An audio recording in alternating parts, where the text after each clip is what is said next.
2024 was actually a really interesting year for me. I may have only done one gig, but I actually had quite a lot on the calendar. Released a new album, put out a live EP, got back together with an old cover band for some work, started a new band, a trio, kind of funky rock stuff, as well as actually releasing a new album with my own stuff, doing the physical release for the first time, t-shirts, and putting on an album launch show. Like I say, also a live EP based on that gig.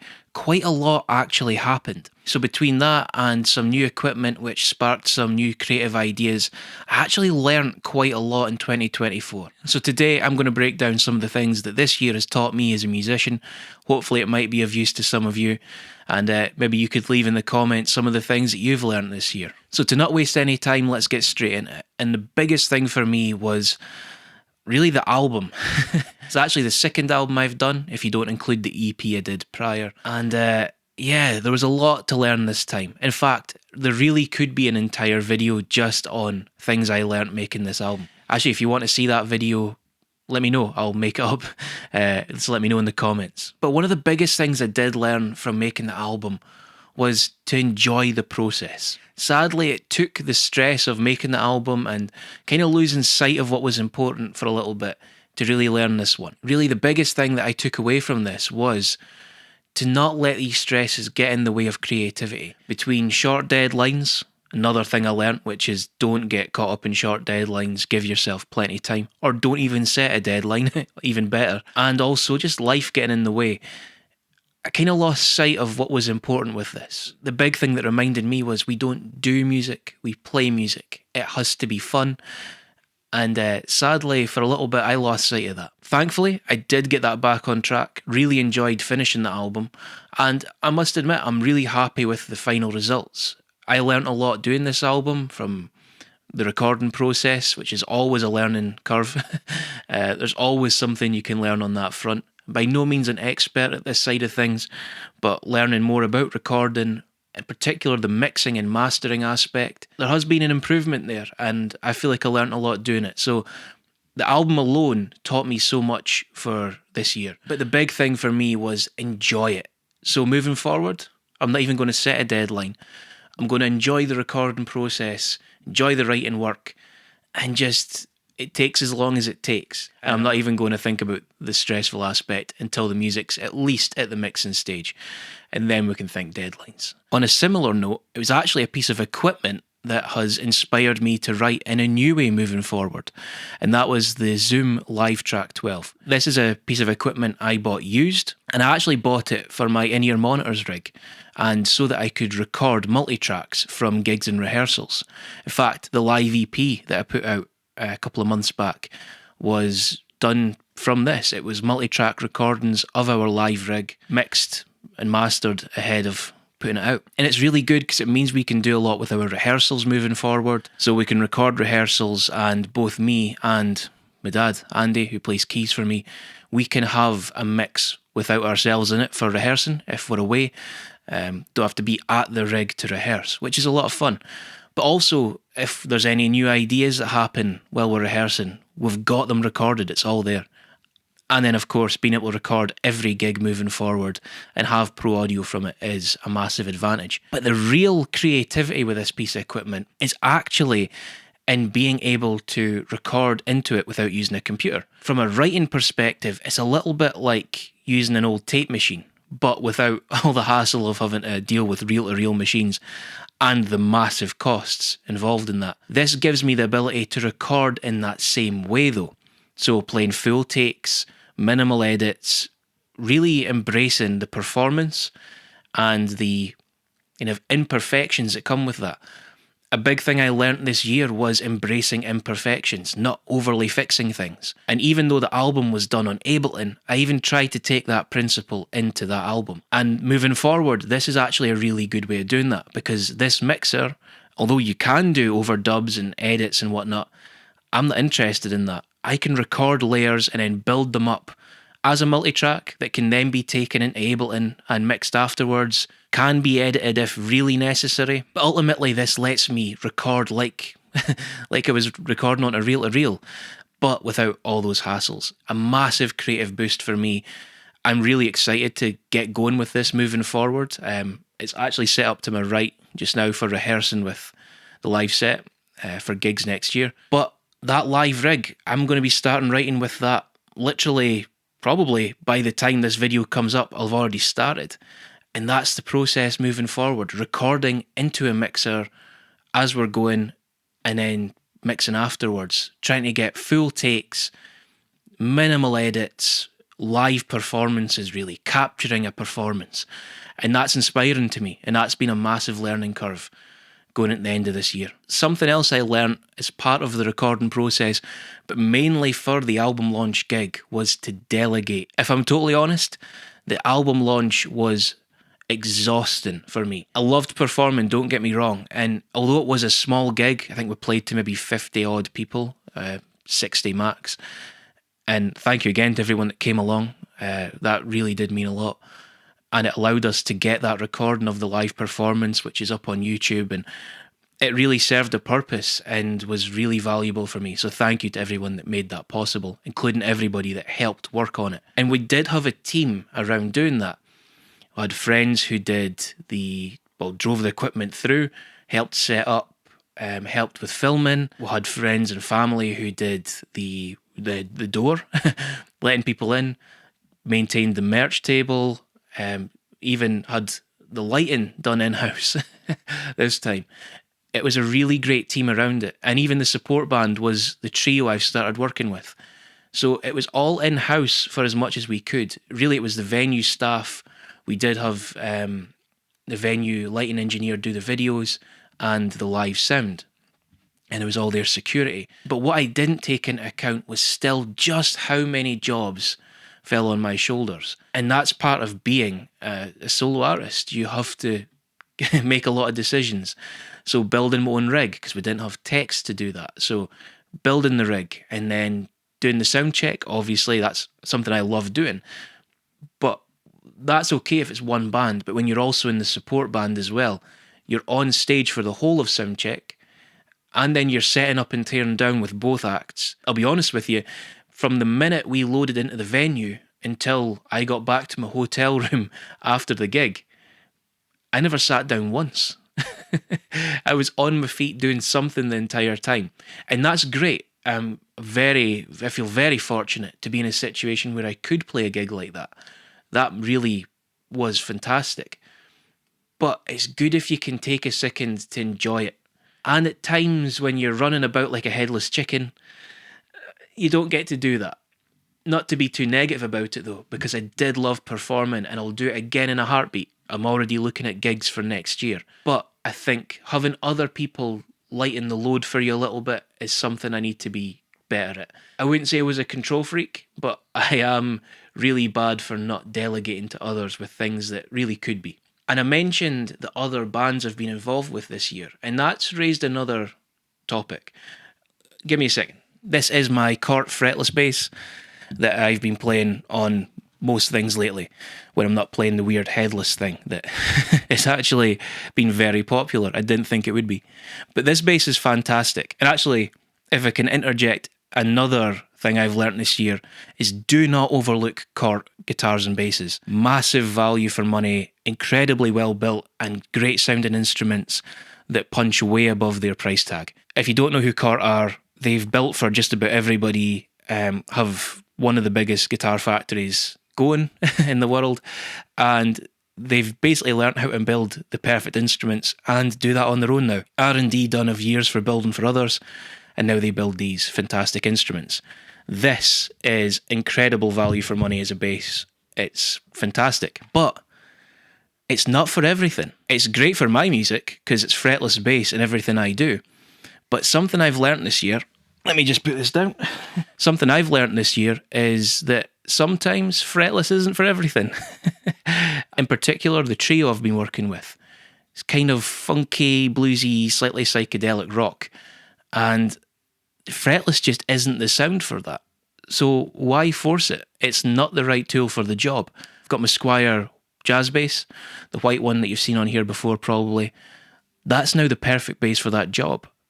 And it's like that as well with the cover band I worked with. That's More of a labour of love. It's something we do for fun. It's actually my granddad, my dad, and a few friends.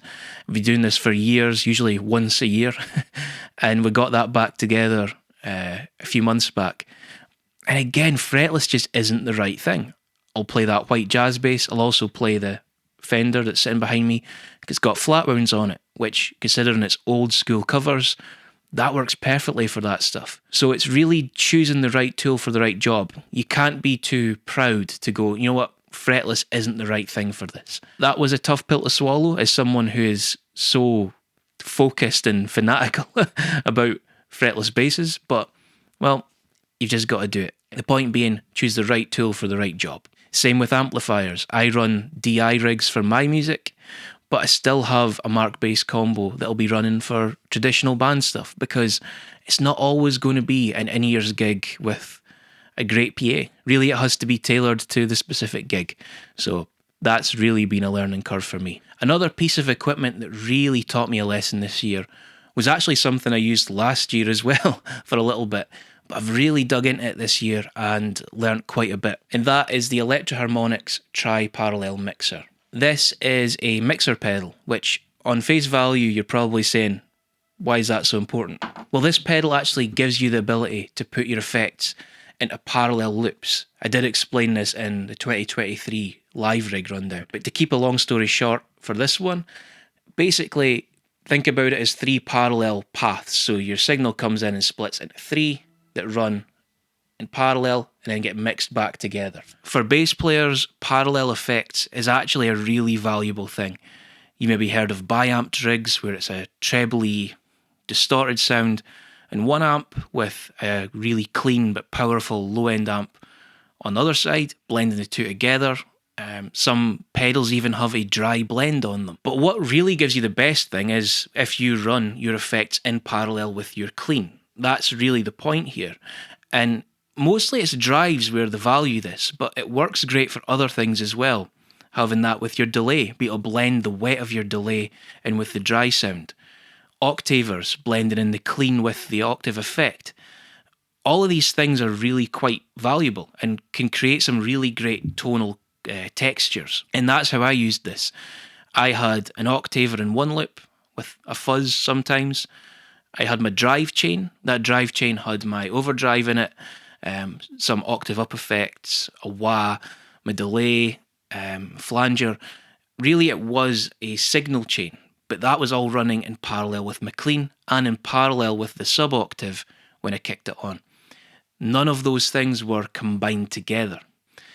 And that's really the value in this sort of thing. They run as 3 separate chains. Think about it as coming in and splitting into 3 paths and then getting mixed back together on the way out. That is incredible what you can do with that, especially when you blend in the dry with that as well. And then you can put more extreme effects like tremolo or glitchy stuff after that so that all of those chains get affected by it. So you can really pick and choose with that. And that made a massive difference for me this year. It meant I could use one preamp pedal with a cab sim, impulse response, whatever you want to call it, after that, and use one DI for that entire bass rig. That was really valuable for not only space, but just simplicity.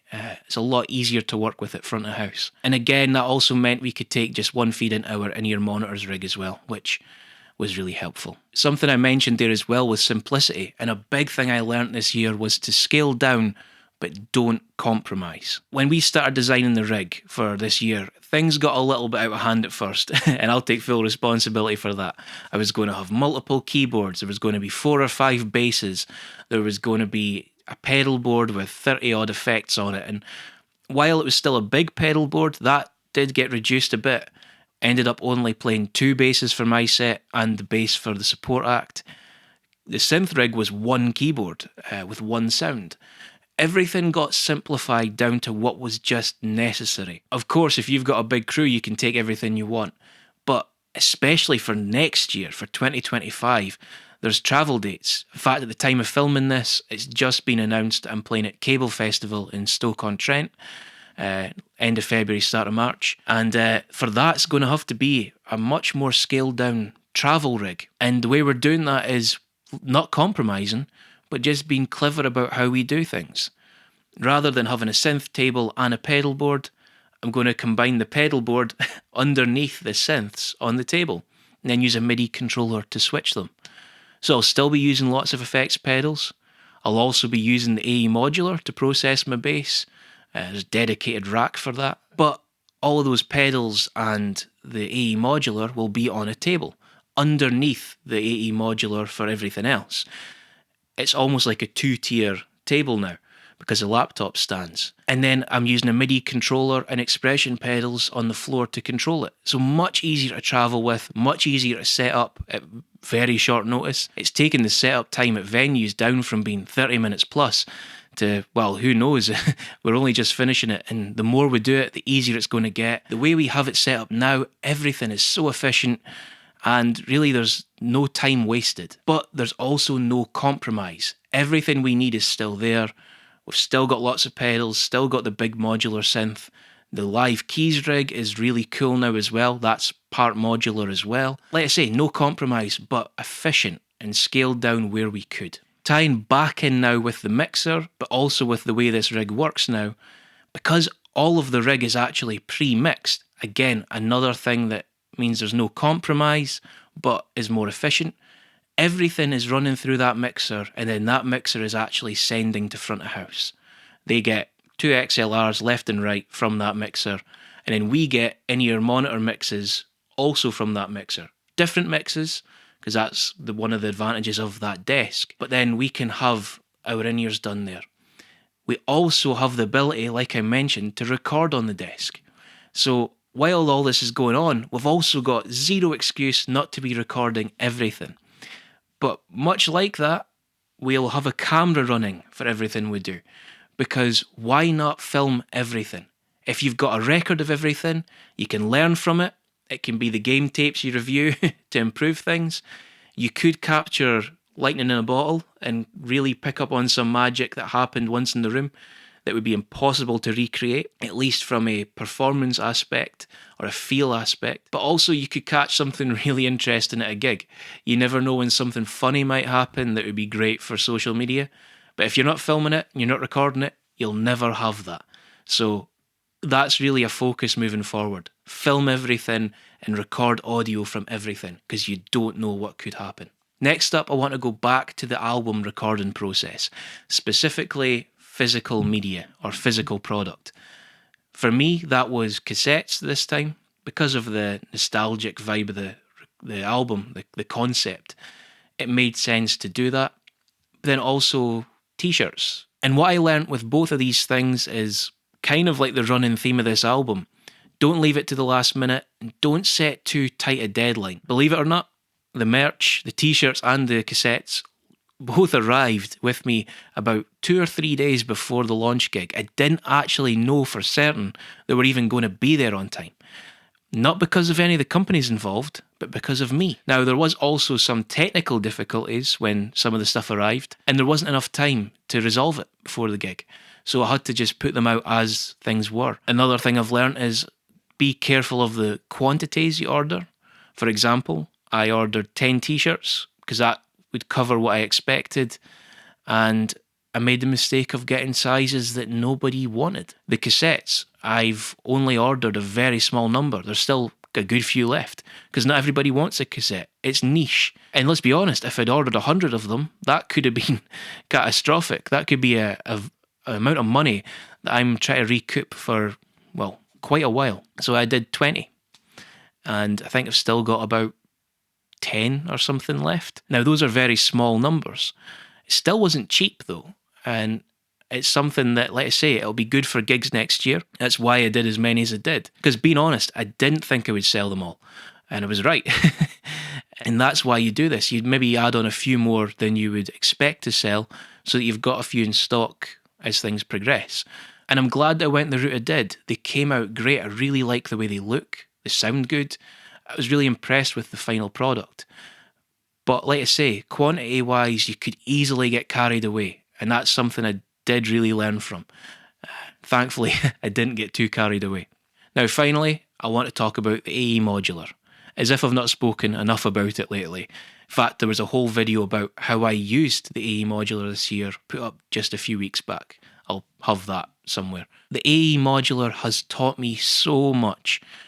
I've been using it for drums, for sequenced layers, and that was just for this year. It was basically the third band member alongside the poly-end tracker, which did the sequencing. But moving forward, it's now the main keyboard sounds for Andy, who's playing keys.